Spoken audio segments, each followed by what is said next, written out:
Hai Sobat Royal Chess, terima kasih sudah klik video ini. Apa kabar? Semoga kalian sehat dan sukses selalu dimanapun kalian berada.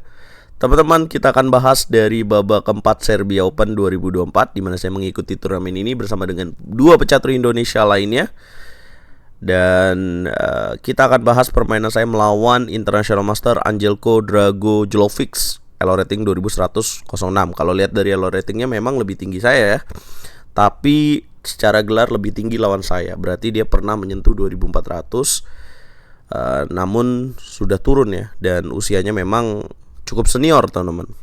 Dan langsung saja, turnamen ini dimainkan di Hotel Metropol di Belgrade teman-teman. Diikuti lebih dari 100 peserta ya, 140-an kalau tidak salah. Dan di kategori master nih yang saya ikutin. Hadiahnya itu untuk juara pertamanya 5.000 euro kalau tidak salah ya Ben. Dan ada beberapa kategori lainnya, ada challengers dan juga ada amatir juga. Dan juga ada 3 kategori yang bisa diikuti. Ada kategori catur klasik yaitu 90 menit untuk 40 langkah pertama, dan ada tambahan waktu setelah langkah ke-40 yaitu 30 menit. Kemudian ada catur kilat atau blitz, kemudian ada catur rapid teman-teman yang bakal dimainkan besok, dan aku akan ikut juga bersama dengan dua pecatur Indonesia lainnya. Nah teman-teman, saya memiliki 1,5 poin dari 4 babak. Langsung saja, sebelum itu jangan lupa tekan tombol like-nya dulu, share. Ya 1,5 dari 3 babak, sorry. 2,5 dari 4, 1,5 dari 3. Terima kasih koreksinya, GM kita. Gak usah diulang, kejauhan. Oke, langsung saja kita mulai permainannya. Putih mulai dengan D4, kemudian hitam mainkan langkah kuda ke petak F6, putih gajah F4, hitam G6, putih kuda C3, dan hitam D5. Yap, D5 tujuannya apa? Mencegah E4 ya. Kemudian putih E3, gajah G7, putih lakukan serangan dari sayap raja. Hitam respon dengan jalan C6, maaf. Ya, kemudian putih mengembangkan gajah D3, dan baru di sini dia menghentikan serangan dari sayap raja dengan H5. Kemudian saya lanjutkan dengan pengembangan buah kuda F3, hitam menyerang dengan gajah G4, putih menteri D2. Kemudian hitam mainkan langkah kuda B ke petak D7, dan kemudian saya loncat kuda ke petak E5. Dimakan ya, makan lagi pakai gajah. Kenapa makannya pakai gajah? Kalau makan pakai pion ini riskan ya, pionnya lemah, langsung diancam dengan kuda D7. Gajah E5, dan kemudian dia lanjutkan dengan serangan B5. Saya jalan F3, dan kemudian dia mundur gajah ke petak E6, dan kemudian saya lanjutkan dengan jalan rokade panjang. Ya, artinya di sini bisa dilihat mungkin ya, kalau kita prediksi mungkin kita akan lakukan rokade pendek gitu ya. Atau bisa juga rokade panjang sih, tapi yang dimau sama putih atau ide saya adalah untuk melakukan serangan lewat sayap raja. Kemudian hitam respon dengan jalan menteri ke petak A5 dengan tujuan menekan pion A2. Jadi on the next move-nya pengen jalan B4. Langsung respon taktis raja B1. Dan hitam mainkan langkah B4 di sini. Langsung menyerang. Kemudian saya mundur kuda ke petak E2, dan hitam menyerang lagi dengan langkah C5. Jadi walaupun usianya cukup senior, tapi mainnya ngegas terus nih. Nah ini game ini selesai cukup cepat ya. Kalau catur klasik ini dibilang cukup cepat juga karena cuma 1,5 jam. Ya ini lihat aja permainannya langsung menyerang gini. C5, kira-kira apa respon terbaiknya teman-teman? Yap, saya mainkan langkah kuda ke petak F4. Ini C5 tujuannya untuk menyerang ya lewat jalan C4. Kuda F4. Jadi prediksinya di sini kan hitam jalannya gajah D7 ya. Dia tidak berani mainkan langkah C4. Kenapa? Karena aku akan jalan kuda makan gajah dulu, mengancam perwira di petak G7. Dan kemudian kalau dia makan, saya akan makan pion G6. Kalau raja ke petak D7 seperti ini, nah nanti tinggal jalan E4 aja. Walaupun hitam sebenarnya bisa menyerang lewat C3 ya, tapi saya rasa aman-aman saja dengan menteri E2 seperti ini. Ya walaupun nanti dia makan B2, masih terlalu jauh untuk menyerang, karena putih bisa lakukan serangan untuk menyerang pion E6 ini. Contohnya dengan makan, dan kemudian makan petak D5. Nah, ada serangan lagi. Kalau dia makan lagi pakai pion E, maka akan lanjutkan dengan gajah F5, raja ke petak C7, dan dilanjutkan lagi dengan jalan G4. Artinya masih bisa dicegah lah serangan dari hitam, teman. Nah, itulah kenapa hitam cepat ya dia jalan gajah D7. Nah, kalau bisa dilihat di sini sebenarnya menarik ya, karena gajah D7 pasti teman-teman sudah bisa melihat ya, kalau gajah F6 wah dapat pion nih.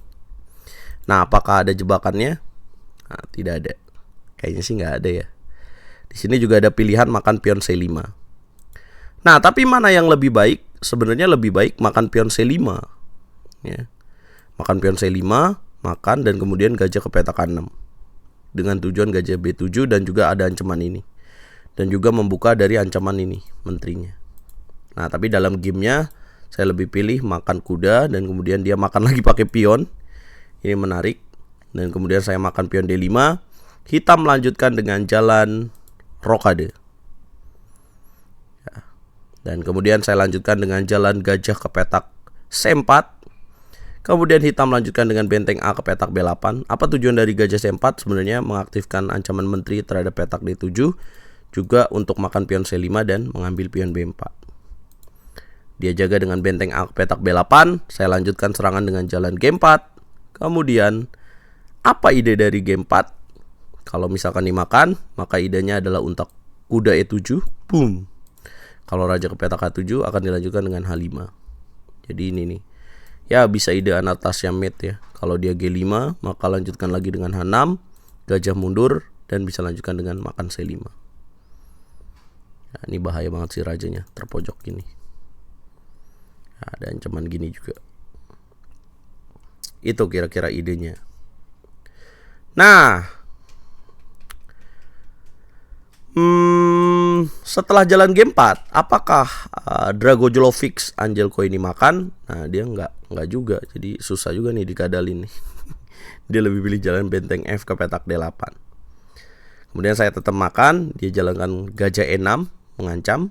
Ya. Dan kemudian saya lanjutkan dengan jalan E4 menjaga di sini.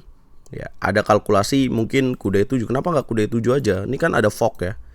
Nah, saya udah pikirin di sini kalau raja F8, kuda C6, kemudian dia menteri ke petak C7 gini ya.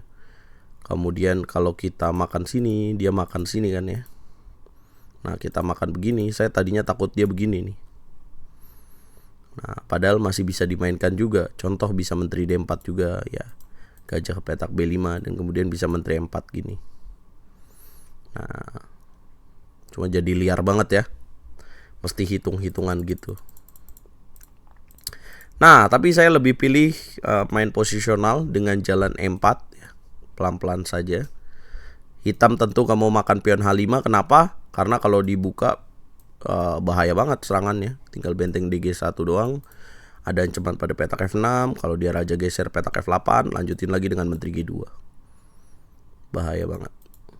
Nah, jadi dia di sini lebih pilih jalan gajah ke petak E6 dan kemudian saya jalan E4. Kemudian dia di sini makan, ya udah kayaknya bingung, disikat lagi, sikat lagi, dan kemudian C4. Ngeri juga sih dua pionnya ya. Dia coba menyerang dari sayap raja. Nah, ini yang penting kita hitungnya mesti benar ya. Kalau nggak bahaya nih. Ya, saya tetap lanjutkan serangan dengan makan pion G6. Kemudian dia makan pion D5. Ya. Karena kalau serangan kayak gini ya kita jangan makan nih, kalau makan bahaya banget. Apa yang akan saya lakukan pasti makan F7 kalau dia makan, dan kemudian lanjutkan dengan menteri ke petak E2 bisa. Atau menteri ke sini, menteri F4 mengancam benteng. Benteng mungkin akan naik dengan tujuan benteng ke sini. Masih bisa menteri C7 skak. Ya, tapi rajanya terbuka sih. Nanti lanjutkan lagi menteri D8 sini. Kemudian menteri D7, ini baru bentengnya. Gitu. Jadi nggak ada kesempatan untuk skakmat duluan lah. Nah, jadi Dragojlovic lebih pilih makan pion G6 ya. Dan kemudian saya lanjutkan dengan benteng D ke petak G1. Dia makan pion D5, saya makan pion G6. Ya, susah juga sih. Dia mau jaga duluan, raja F7 juga kena juga menteri G2 gini. Nah, jadi makan dan kemudian makan. Dia lanjutkan dengan jalan raja H7, saya tambahin lagi baterai. Dan kemudian dia jaga, saya tambahin lagi menteri G2. Nah, ini menarik, dia menteri F7 langsung menyerah. Jadi habis dia jalan, ya dia lihat sih posisinya, karena dia ya pasti tahu apa yang akan saya lakukan. Nah, kira-kira kenapa hitam nyerah, teman-teman? Padahal permainannya mungkin masih seru. Ya tinggal disederhanain aja ya ini. Hitung pionnya, hitam putih memiliki 6 pion, hitam 4 pion. Tinggal makan, makan, makan, makan, makan, makan, dan D5 udah. 2 pion ini akan salah satunya promosi karena terlalu jauh ya. Nah, gocekan 2 pion. Gitu deh. Jadi tinggal disederhanakan aja. Nah, sore ini akan berhadapan dengan pecatur dari Rusia, namanya Uskov Artev, unggulan ke-20. International Master juga. Jadi aku udah ketemu 3 International Master. Jadi poinku sekarang dari 4 babak 2,5 poin. Nah, juga ada pecatur lainnya nih. Jadi 3 poin, juga ada Novendra 2,5 poin. Nah, teman-teman bisa saksikan di channel YouTube Aral Chess jam 21.00. Sebentar nih nggak kelihatan tadi ya. Waktu Indonesia Barat, karena aku selalu menyiarkan live streamingnya hanya di Aral Chess. Nah, ini dia. Ya, ini lawan-lawan yang sudah dihadapi.